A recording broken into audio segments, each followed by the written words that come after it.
João 14, esse texto é muito conhecido, a partir do versículo 1 até o versículo 6.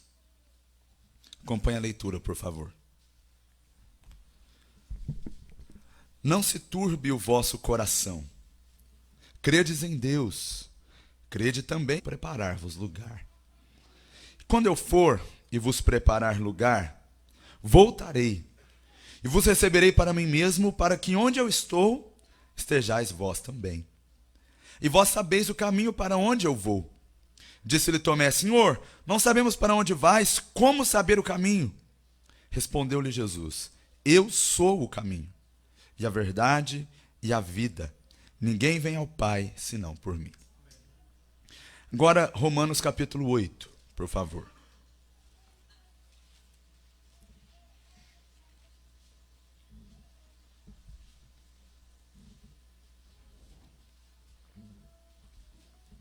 São dos capítulos mais bonitos da Bíblia, pelo menos na minha humilde opinião. E o verso que eu quero ler com você é um só. Romanos capítulo 8, versículo 18.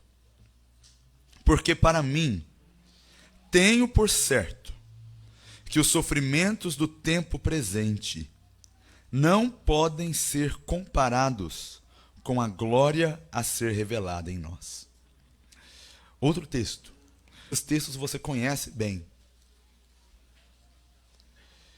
2 Coríntios 4, verso 16 a 18.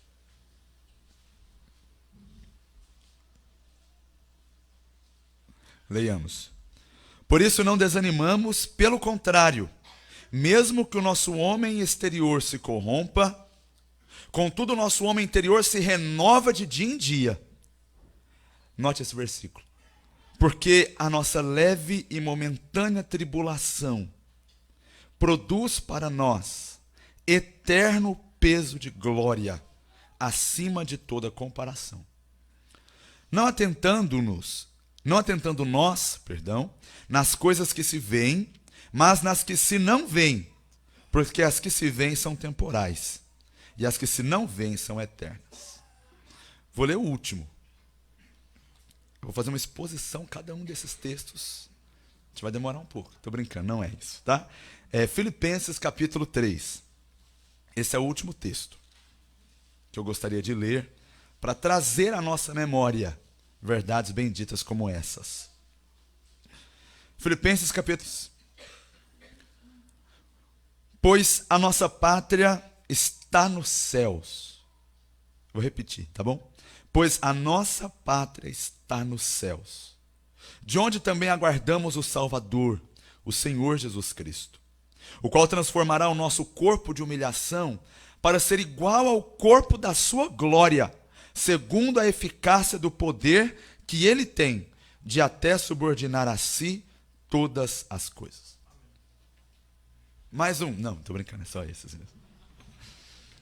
Hoje, meus irmãos, eu estou convicto da lembrança que o Senhor quer despertar em nossos corações, nós aqueles que esperamos em Cristo Jesus e recebemos pela fé os benefícios da obra que Ele realizou na cruz e que nós nessa noite cantamos e celebramos através da ceia do Senhor. O Senhor Jesus Cristo não fez essas coisas apenas para se mostrar como uma vítima e por causa disso ser merecedor de alguma virtude. As pessoas nos nossos dias cultuam as vítimas. Ser vítima, exemplar da obra de Jesus na cruz do Calvário, como uma espécie de vindicação da nossa dor. Encontramos nele a vitimização que nós precisamos para nos fazer ou para nos julgar diante das outras pessoas merecedores de algo. A cruz não é isso. A cruz foi a obra que o Senhor Jesus Cristo realizou para que nós, pela fé, pudéssemos nos reconciliar com Deus. E uma vez reconciliados com Deus, mediante a fé em Jesus Cristo, a Bíblia nos promete que nós iremos para o céu. Essa é a verdade bíblica. A nossa pátria não é aqui. Preciso te lembrar disso. A nossa pátria está nos céus. Esse é o texto que nós acabamos de ler. Então, é importante lembrar que este mundo, como você conhece, como eu conheço, ele não é definitivo. O estado de criado para ser como é, e o mundo não será assim para sempre. A bem da verdade, o autor da história, que é o Senhor nosso Deus, como o diretor dessa grande peça chamada vida humana, já se levantou do seu assento como diretor. E quando o diretor de uma peça caminha para o palco, não é porque a peça vai começar, é porque a peça está chegando ao seu final. E nós temos certeza pelos vários sinais que vemos na realidade de hoje, e vemos à luz da Escritura, que a vinda do Senhor Jesus Cristo está. Porque foi o que o Senhor Jesus prometeu. Eu vou preparar-vos lugar, e quando eu preparar lugar, eu voltarei, e eu vos receberei para mim mesmo. Ei, crente, lembre-se disso. Nós temos uma pátria, e essa pátria não está aqui. A nossa pátria está nos céus. Chegará o dia, finalmente, em que Deus vai intervir na história. Quando isso acontecer, diz para o castigo eterno, para o horror eterno, para trevas eternas, mas ele levará os seus para a glória incomparável, conforme diz 2 Coríntios capítulo 4. Os eleitos de Deus, os crentes em Cristo Jesus, têm um tesouro guardado no céu, e nós precisamos ter essa esperança todo dia. Permita-me hoje, portanto, lembrar você disso. Lembrar da sua verdadeira casa. Lembrar que você está indo para casa. Lembrar que esse mundo não é definitivo e nós precisamos deles. O céu humilha os prazeres desse mundo. Ouça bem, o céu humilha os prazeres deste mundo. Eu me lembro que quando eu era seminarista, eu estudava lá no Instituto Bíblico Maranata e nós éramos solteiros. E os meninos casados, eles falavam assim para mim: sabe, eu quero casar. O Senhor Jesus podia voltar rápido, mas antes dele vir eu queria tanto casar. E hoje eu penso: Senhor, perdoa-os, eles não sabem o que falam. Né? Agora, deixa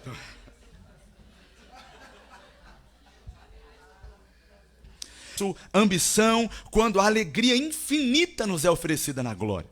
Nós somos como aquelas crianças ignorantes que ficam brincando às vezes na lama, no meio da sujeira, da insalubridade, porque elas não entendem o gozo e a alegria que é, por exemplo, a alegria de uma manhã numa bela praia, talvez uma praia do Nordeste do Brasil. Sabe o que acontece? Nós estamos nos deleitando em coisas que são pequenas demais, comparadas às coisas que o Senhor tem prometido para aqueles que o amam, porque a Bíblia diz que nem olhos viram, nem ouvidos ouviram e nem jamais penetrou no coração humano o que Deus tem preparado para você, se você creu em Jesus. Então, essa é a primeira verdade. Normalmente os ateus e não religiosos, normalmente eles dizem que os crentes são mercenários, porque eles servem a Deus pensando no céu. Eles são interesseiros. Na verdade, eles são comprados por Deus. O que eles querem no fim das contas não é Deus, mas são as coisas que Deus pode oferecer no céu. A isso, eu quero responder para você que a vida cristã não é mercenária.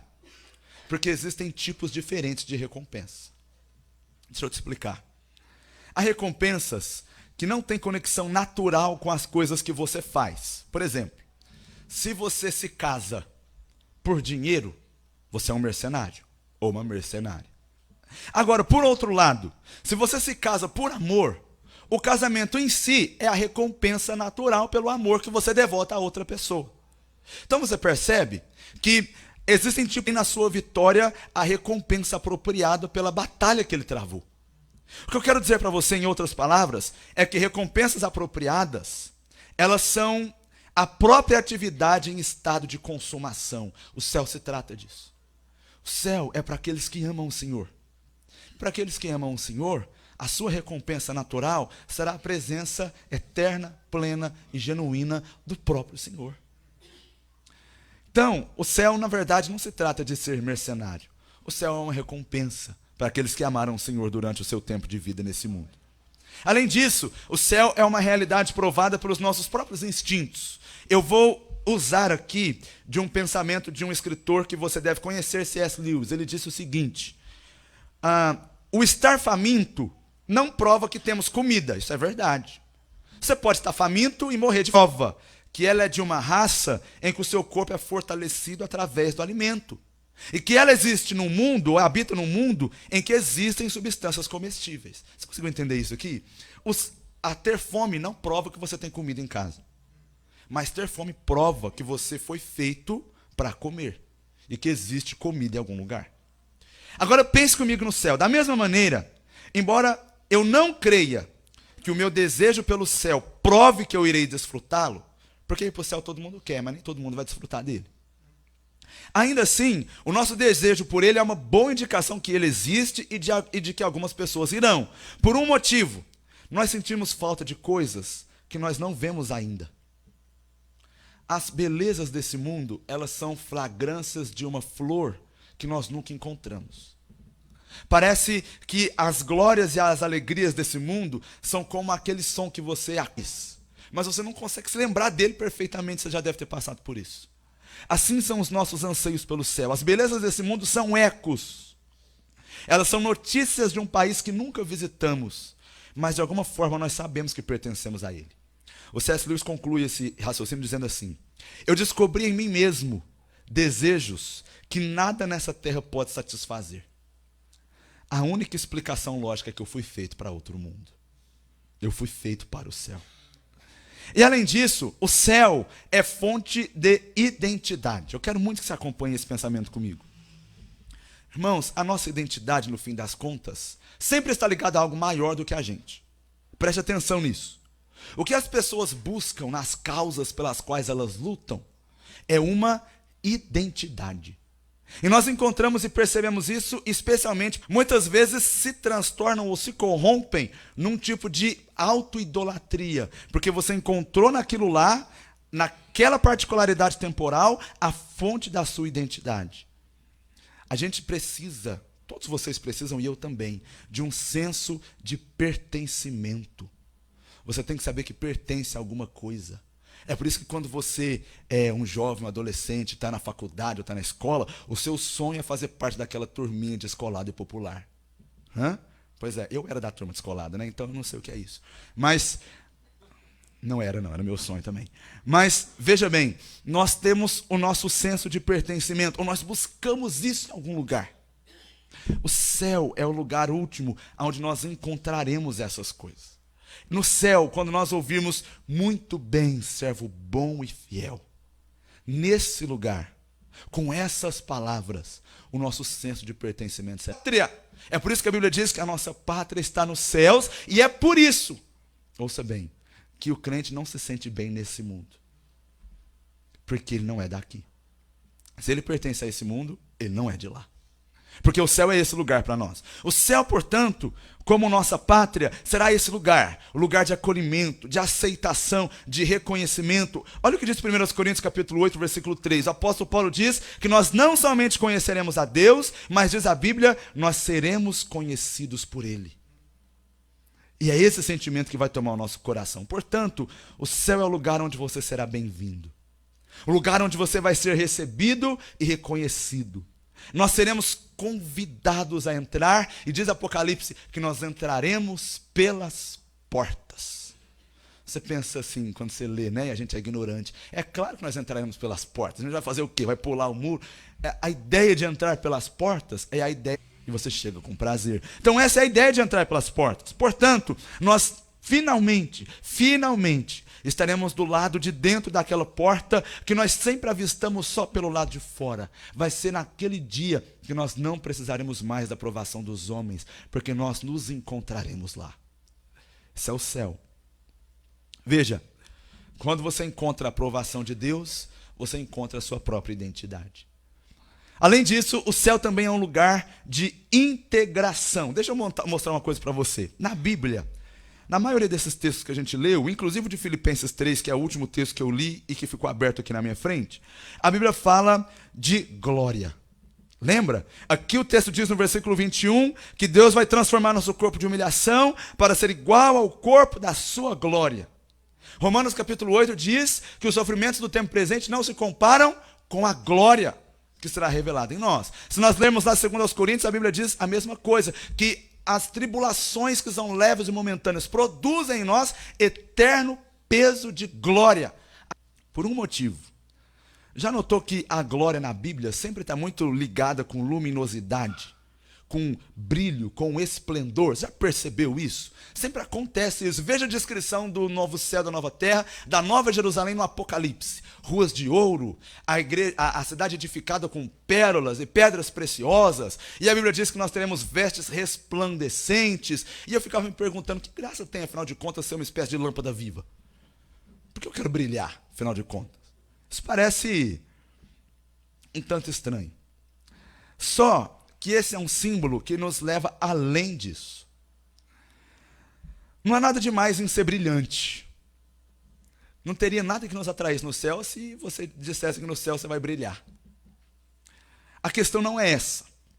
Na verdade, é que o céu será um lugar onde nós nos tornaremos admiramos elas. No céu, nós não somente admiraremos belezas, nós faremos parte dessa beleza. Nós seremos integrados de alguma forma nela. Nós seremos um com ela. Nós satisfaremos esses anseios que nós temos. Porque normalmente nós não queremos apenas ver a beleza. Nós queremos nos identificar com a beleza. Eu vou mais uma vez te dar um exemplo, só para você entender. Se você... vou falar do meu tempo. No meu tempo, na escola, havia várias tribos, né? Sempre tem. E uma das tribos que tinha na nossa escola era a tribo dos roqueiros. Não vou mentir para você, tá bom? Mas os roqueiros admiravam aquele estilo. Mas eles não somente admiravam aquele estilo. Não basta admirar um estilo. À medida que você admira algo, você começa a se tornar parte daquele. Por quê? Porque você está se identificando com aquilo que você admira. Você está entendendo o que eu estou falando? Quando as pessoas por aí veem um filme, elas gostam bastante. Elas veem Os Vingadores, ou elas veem Star Wars, elas veem essas coisas, certo? E aí você percebe que daqui a pouco elas andam na rua com a camiseta, e na camiseta tem o quê? O escudo. É de alguma forma, sermos identificados com ela. Você está percebendo? A Bíblia diz que nós não somente veremos o Senhor Jesus Cristo, mas nós seremos como Ele é. Você está percebendo? Identificação. Então o céu é esse lugar. É por isso que a Bíblia diz que Cristo será tudo em todos. É por isso que a Bíblia diz que nós seremos revestidos de imortalidade. Quando Moisés sobe ao monte, fala com Deus e passa alguns dias lá, quando ele retorna, o seu rosto brilha. E por que o rosto dele brilhava? Porque ele passou tempo na presença do Senhor dos Senhores. Com ele, nós seremos como ele é. E essa é a verdade bíblica a respeito do céu. A última coisa sobre esses comentários iniciais. Depois eu vou fazer uma breve descrição e vou terminar. Ouça bem o que eu vou te dizer aqui. Me ouve, hein? Me ouve agora. O céu não será dourado lá cada um, né? Sentar nas nuvens que vão ser macias, iguais a essas camas que a gente tem, king size, de molas, etc. E a gente vai ficar tocando lá o resto da eternidade. Pelo amor de Deus, eu já fico desesperado só de pensar. Mais agitadas. Eu não quero ir para lá, certo? Ele vai fazer um monte de acordes novos com essa harpa, vai inventar, vai quebrar essa harpa rápido, vai ganhar uma harpa nova, vai ser assim a eternidade inteira. Claro que não. O tédio é o temor do homem pós-moderno. No passado, os homens, o tédio. Nós vivemos no mundo que é o mundo do espetáculo. Estamos procurando coisas extraordinárias para poder nos distrair. Nós estamos famintos por entretenimento. Nós queremos algo que nos impressione, inclusive nas igrejas. Outro dia, alguém dessa igreja falou para mim, falou assim: pastor, olha, eu não vou na igreja essa noite porque eu vou numa outra igreja do pastor fulano de tal. Pastor, o culto lá é top demais, hein? Lá acontece isso, aquilo, outro, tem não sei quantas mil pessoas. Também que eu já sei, né? Então veja bem, por que nós somos assim? Porque nós buscamos o espetáculo. Porque nós queremos algo extraordinário. E nós julgamos as coisas mediante o esplendor daquilo. Mas veja, se achata. E por que nós temos a ideia que santidade é chata? Por um motivo, porque a gente normalmente tem uma má interpretação bíblica e a gente acha que todo tipo de desfrute da criação de Deus é pecado. Deixa eu contar uma coisa para você. Deus criou as coisas que criou para o nosso benefício, diz o apóstolo Paulo, por exemplo, lá em 1 Timóteo ou 2 Timóteo, o pastor Luciano pregou nesse texto quarta-feira aqui na igreja. Que Deus criou as coisas que são boas e recebidas com ações de graças, devem ser aceitas e desfrutadas pelo povo de Deus. Mas, infelizmente, nós temos uma ideia muito errada de santidade. Com certeza haverá coisas que nos surpreenderão dia após dia, delícias perpetuamente. Vou terminar. A casa que te espera é um reino que não acabará. Nós receberemos vida eterna e habitaremos nesse reino para sempre. Não haverá mais choro, nem dor, porque o Senhor mesmo enxugará todas essas lágrimas dos nossos olhos. Nós estaremos com serafins, com querubins, com criaturas que encantarão nossos olhos. Nós encontraremos pessoas queridas que nós conhecemos e que já se foram. E elas estarão lá, entre esses seres maravilhosos, louvando ao Senhor, desfrutando. Nós poderemos abraçar a irmã Aparecida de novo. Poderemos abraçar a irmã Deude de novo. Poderemos ouvir a risada da irmã Tercília de novo. Poderemos cantar no coral junto com a irmã Edelvais de novo. Porque essas pessoas estarão lá. Nós vamos encontrar as que foram para sempre. Porque elas estão lá, nesse lugar que foi preparado para elas. Nenhuma dessas pessoas será grosseira mais. Se houve algum problema entre vocês que deixou algum tipo de culpa no seu coração, não se preocupe, porque elas já perdoaram você.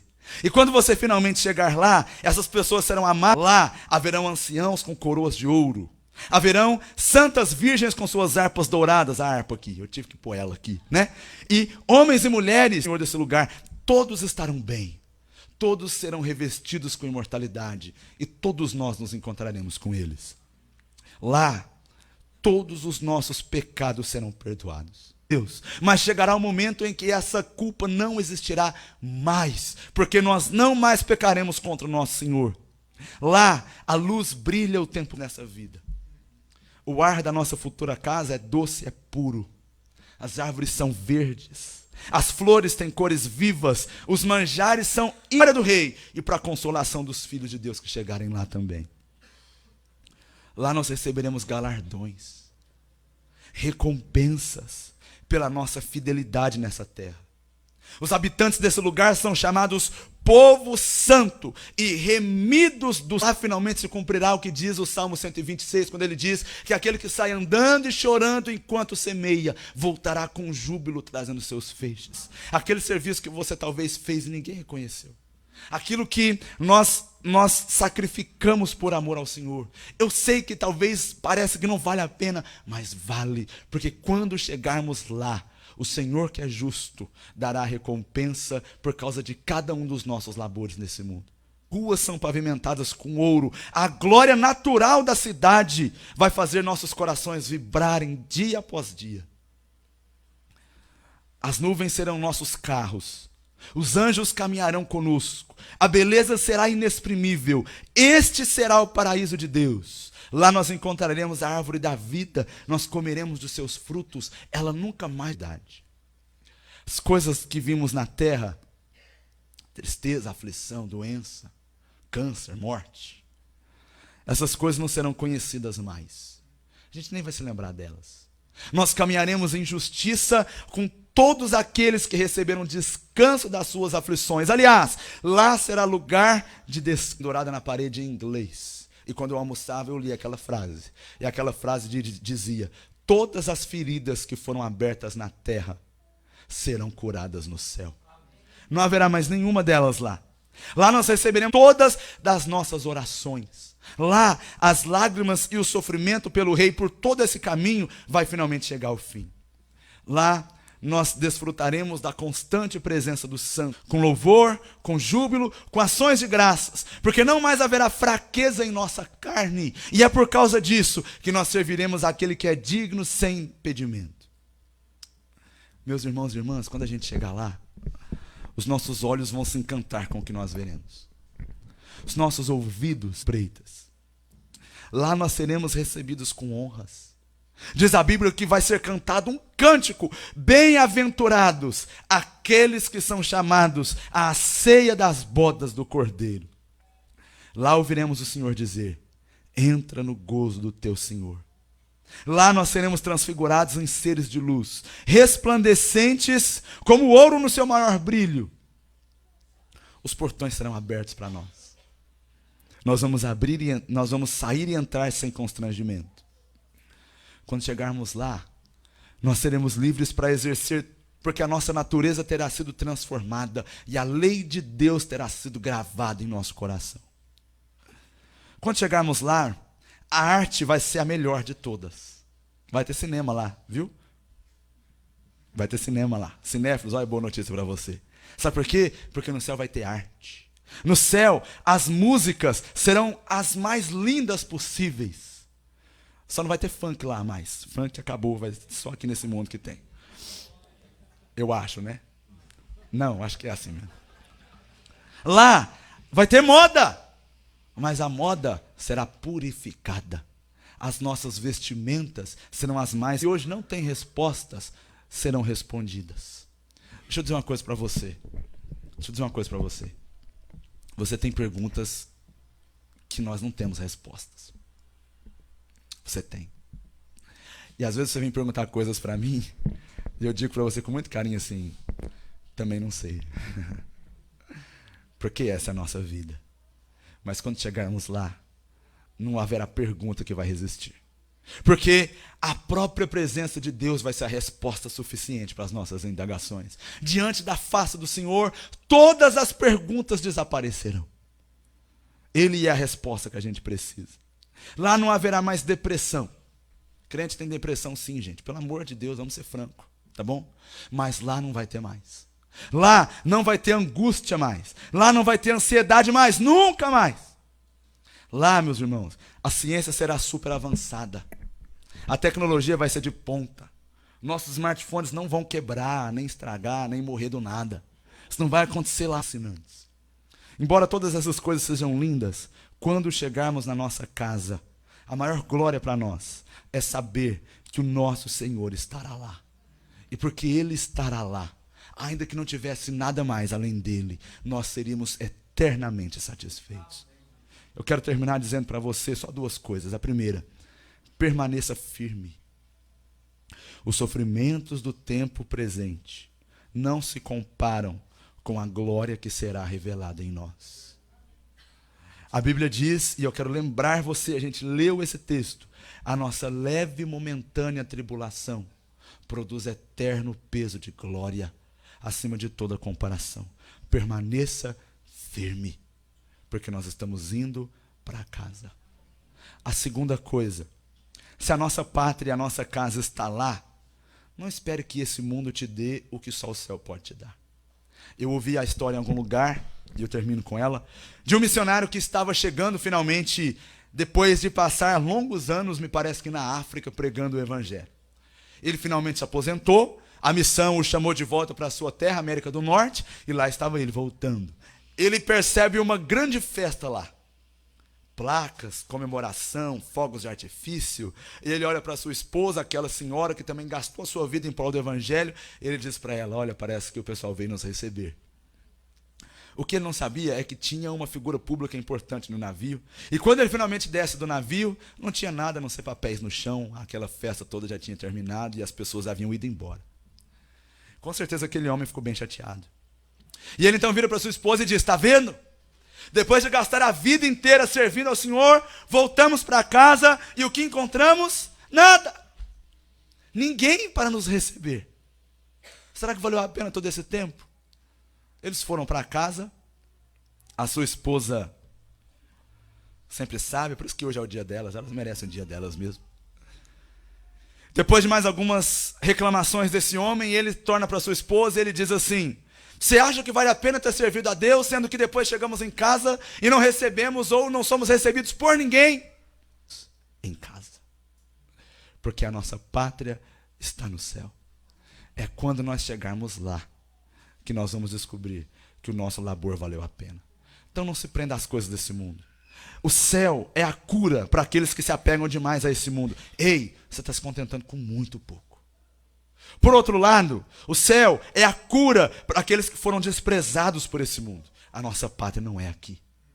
A gente não precisa da glória desse mundo. Portanto, se você é um crente em Cristo Jesus, assim como eu, um eleito de Deus, um alcançado pela graça de Jesus, um crente na obra feita na cruz do Calvário, a nossa pátria está nos céus. E você precisa viver todos os dias, pensando no seu coração com muita alegria, Senhor, eu estou esperando o Senhor me buscar e me levar para casa. Vamos orar. Senhor, obrigado por essa viva esperança que o Senhor nos deu. Porque, como diz a tua palavra, a nossa pátria não é aqui. Sempre essa bendita verdade. No Senhor nós temos esperança. Porque o Senhor morreu na cruz, o Senhor ressuscitou, o Senhor vem preparando um lugar, e esse lugar, quando for totalmente preparado, vai ser a nossa casa. Nós estaremos com o Senhor. Oh, que bendita esperança o Senhor nos dá. Por favor, não nos deixes achar que essas coisas não são importantes. Por favor, desperte em nosso coração a bendita Cristo, o Salvador, que garantiu para nós todos esses benefícios. Nós sabemos que não somos dignos e é por isso, por causa dele, nós chegaremos lá, mas nós chegaremos. E esse sim será o estado final e definitivo da nossa existência. Eu oro pedindo que com essas verdades eu ando entre dois pensamentos e dois caminhos.